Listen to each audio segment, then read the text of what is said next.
Mrs. Sticky Winkle by Beatrix Potter. Once upon a time, there was a little girl called Lucy who lived at a farm called Littletown. She was a good little girl, only she was always losing her pocket handkerchiefs. One day, little Lucy came into the farm yard, crying. Oh, she did cry so. I've lost my pocket handkin, 3 handkins and a penny. Have you seen them, Debbie Kitten? The kitten went on, washing her white paws, so Lucy asked the speckled hen, Sally Hennypenny, have you found 3 pocket handkins? But the speckled hen ran into a barn, clucking. I go barefoot, barefoot, barefoot. And then Lucy asked Cock Robin, sitting on a twig. Cock Robin looked sideways at Lucy with his bright black eye, and he flew over a stile and away.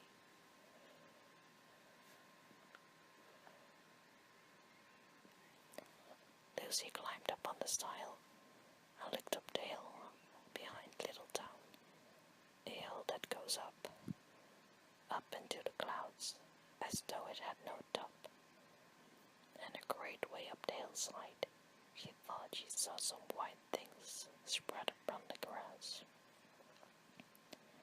Lucy scrambled up the hill as fast as her stout legs would carry her.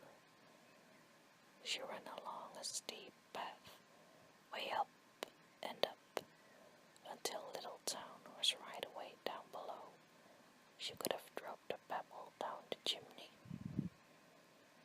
Presently she came to a spring, bubbling out from the hillside. Someone had stood a tin can upon a stone to catch the water, but the water was already running over, for the can was no bigger than an egg cup, and where the sand upon the path was wet, there were footmarks of a very small person. Lucy ran on and on. The path ended under a big rock. The grass was short and green, and there were clothes shrubs cut from bracken stems, with lines of plaited rushes, and a heap of tiny clothespins, but no pocket handkerchiefs. But there was something else, a door, straight into the hill, and inside someone was singing. Lily white and clean, oh a little fresh between, oh smooth and hot, rusty spot, never been seen, oh. Lucy knocked, once, twice, and interrupted the song. A little frightened voice called out, Who's that? Lucy opened the door, and what do you think there was inside the hill?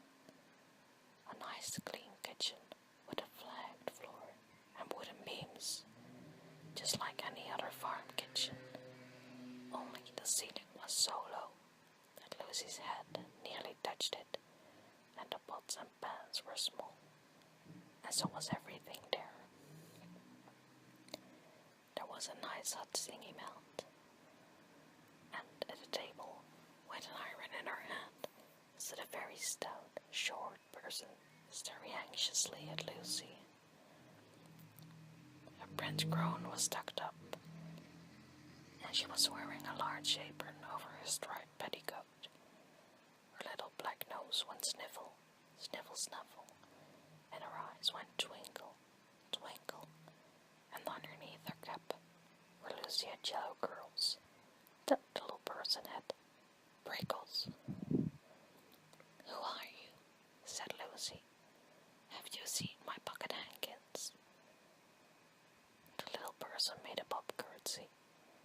Oh yes, if you please. My name is Mrs. Sticky Winkle. Oh yes, if you please. I'm an excellent clear starcher. she took something out of a clothes basket and spread it on the ironing blanket. "What's that thing?" said Lucy. "That's not my pocket handkin." "Oh no, if you please. That's a little scarlet waistcoat belonging to Cock Robin."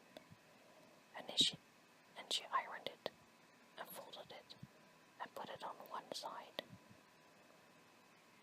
Then she took something else of a clothes horse. "That isn't my pinny," said Lucy. "Oh no, if you please, that's a damask tablecloth belonging to Jenny Wren. Look how it's stained with currant wine. It's very bad to wash," said Mrs. Tiggywinkle. Mrs. Tiggywinkle's nose went sniffle, sniffle, snuffle, and her eyes went twinkle, twinkle, and she fetched another hot iron from the fire. "There's one of my pocket handkins," cried Lucy, "and there's my pinny." Mrs. Tiggywinkle ironed them and covered them and shook out the frills. "Oh, that is lovely," said Lucy.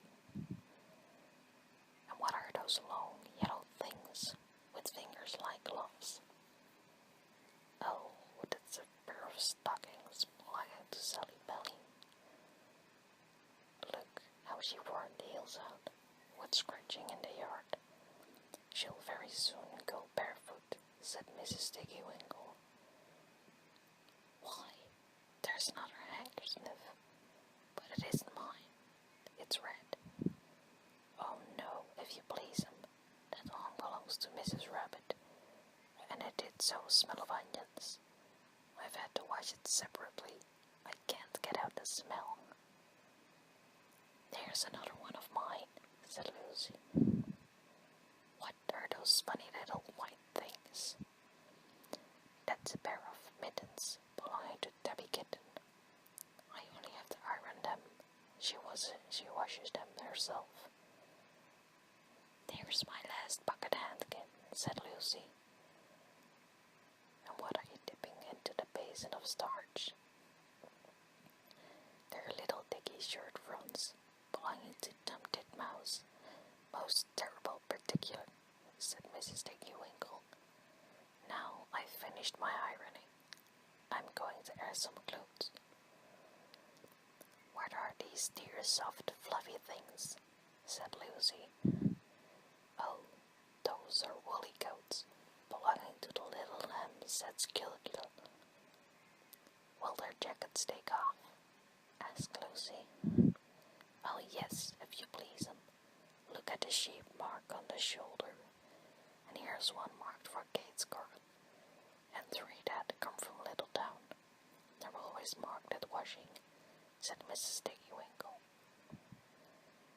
And she hung up all sorts and sizes of clothes, small brown coats of mice, and one velvety black moleskin waistcoat, and a red tailcoat with no tail belonging to a squirrel nutkin, and a very much shrunk blue jacket belonging to Peter Rabbit, and a petticoat not marked.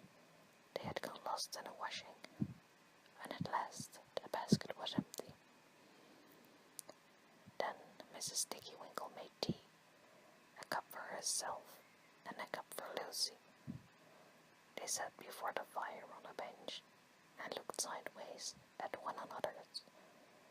Mrs. Tiggywinkle's hand, holding the teacup, was very, very brown and very, very wrinkly with the soap studs, and all through her gown and her cap there were hairpins sticking wrong end out, so that Lucy didn't like to sit near to her. When they had finished tea, they tied up the clothes in bundles, and Lucy Pocket's handkerchiefs were folded up inside our clean penny and fastened with a silver safety pin. And then they made up the fire with turf, and came out and locked the door, and hid the key under the door sill. Then away down the hill trotted Lucy and Mrs. Tiggywinkle with the bundles of clothes. All the way down the path little animals came out on the fern first that they met were Peter Rabbit and Benjamin Bunny, and she gave them their nice clean clothes, and all the little animals and birds were so very much obliged to dear Miss Tiggy Winkle, so that at the bottom of the hill, when they came to the stile, there was nothing left to carry except Lucy's one little bundle. Lucy scrambled up the stile with the bundle in her hand, and she turned to say good night and to thank the washerwoman. But what a very odd thing! Miss Tiggy Winkle had not waited either for thanks or for the washing bill. She was running up the hill, and where was her white frizzled cap, and her shawl, and her gown, and her petticoat? And how small she had grown, and now brown, and covered with prickles. Why, Mrs. Tiggy Winkle was nothing but a hedgehog.